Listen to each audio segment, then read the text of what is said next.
I don't mind if you believe in a God. I really don't. Believe whatever it is you want to believe. Just don't hurt people. That's what bothers me. This channel isn't about disproving religious claims or giving sick burns to SJWs or alt-right people. Honestly, this channel's about people doing one of three things: lying to children, exploiting desperate people, and being a faith healer. Now, I've talked about the first two a lot.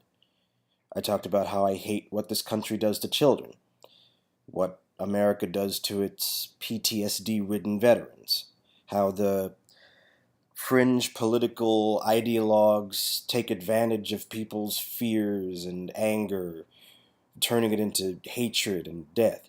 But I haven't talked about the faith healers. I should do that now. So just bear with me. It'll make sense in the end. When I was a music teacher, I thought that if I made the structure of my classes fair and organized, the worst that could happen is that the kids would act up a little and get sent to the office every once in a while. I mean, who doesn't like a music class, right? I even told the students that it's impossible to fail my class if they just do all the work. I mean, they might not get an A, but there was always a way to make things fair. And yet, no matter what, there were always protests from the 7th graders, never wanting to try something new, discuss something interesting, or be courteous to their friends. I dreaded coming to work on Tuesdays and Thursdays for that reason. So I thought, isn't there at least something I could offer young people in the sanctuary of my classroom? Can't I heal them in some way, the way that I felt music healed me? So I gave up and became a therapist. And after 3 exciting years, I did what many other graduates did after the housing crisis of 2008. I struggled for a job. After 6 more years, I realized that everything I truly enjoyed, music, working with kids, therapy, acting, art, no one seemed to be interested in helping me bring that to people without some unnecessarily distracting conflict. Along the way, I would watch YouTube videos because I couldn't do much else, and I'd watch the likes of Christopher Hitchens, James Randi, Penn Jillette, and they were debunking people left and right. And then I noticed who was listening to these charlatans that were getting debunked. I noticed there were kids sitting in those audiences willing to listen to some stranger talk about a product they'll never see, from a book they haven't read, to heal them of something they don't understand. Now, how am I supposed to compete with that? This is not simply indoctrination. Some of these kids want these insane ideas to be true. But the faith healers, they were the ones who just made my blood boil, because they were doing all the things I hate in one sitting. They would lie to children. They would exploit people's mental disorders and physical ailments. They would use hell to put fear in them. And they would watch them die and take their money without even worrying about having a good night's sleep. The sociopathy of that and the success of that, it was astonishing. But what horrified me the most was the "Where Are They Now" videos. Kenneth Copeland, Jim Baker, Peter Popoff. They still had followers. I knew these names. I remember them. I thought they were long gone. I mean, even the most abusive Catholic priest has to hide somewhere to save his neck. Even a corrupt minister can wind up in jail for tax evasion. But these faith healers almost never die in poverty. They are loved to their last days. That was the epiphany. That's the most pernicious part of religion. It's not the silly claims or the bloody stories or even the homophobia or the misogyny. That's all bad enough. That's not the worst part. It's the promises. See, if you're a Muslim, right, and you believe that you can wash away all your wrongdoings just by killing yourself and running over a few infidels with a bus and saying Allahu Akbar, you can overlook everything else about the religion. Even if it doesn't make any sense, it doesn't matter. Because you've got the secret. You want it to be true. And here's something most people don't know.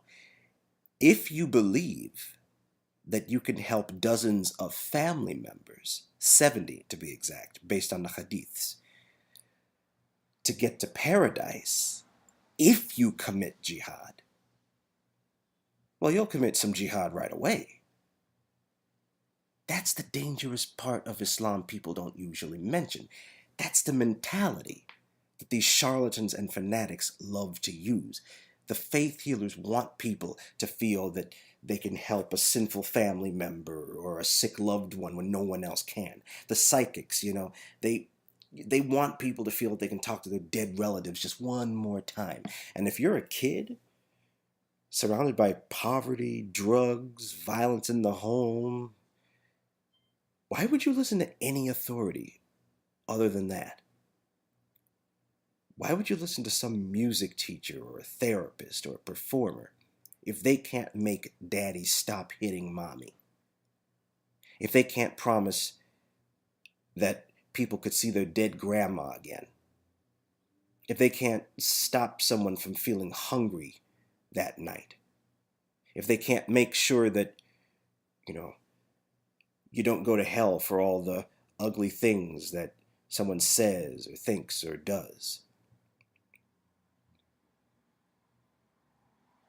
Now, you might be wondering why I didn't make a video about Charlottesville. I mean, after all, I'm African American and I should be punching up a few Nazis, right? Well, here's the thing. As much as I can't stand Trump, he was actually kind of right. For once, he didn't technically lie.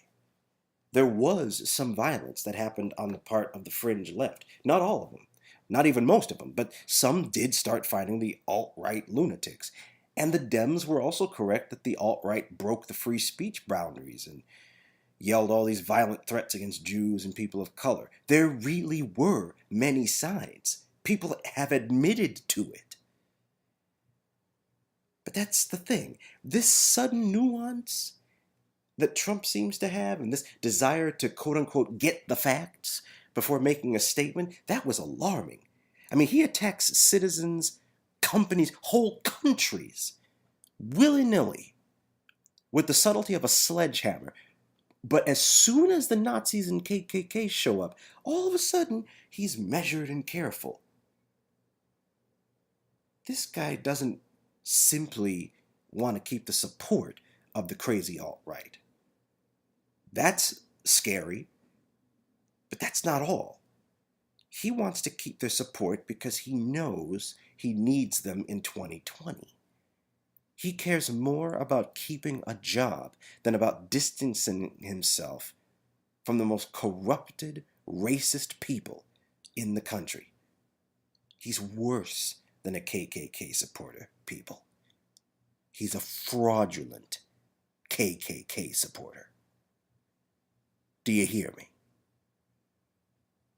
And what is it that I get from the right? Oh, you see, you admit that Trump was telling the truth about violence on both sides. That means Trump is awesome. Yeah, 33% of you people out there, even after all of this, you can't stop defending him. I mean, why make a whole video about the terrible death of that poor woman in Charlottesville in the protest, or the Antifa with their clubs and their fists? See, the thing is, this isn't really about race. It's not even about the so-called American history with the flag or the heritage of the statues. We know how this started. 33%, 1 out of 3 people in this country. Why? Because Trump is a faith healer. Don't you see? He goes to the poorest areas, the most desperate industries, and he holds that promise over their heads, doesn't he? He promises that he'll bring the jobs back, and maybe the daddies will stop drinking and hitting the mommies.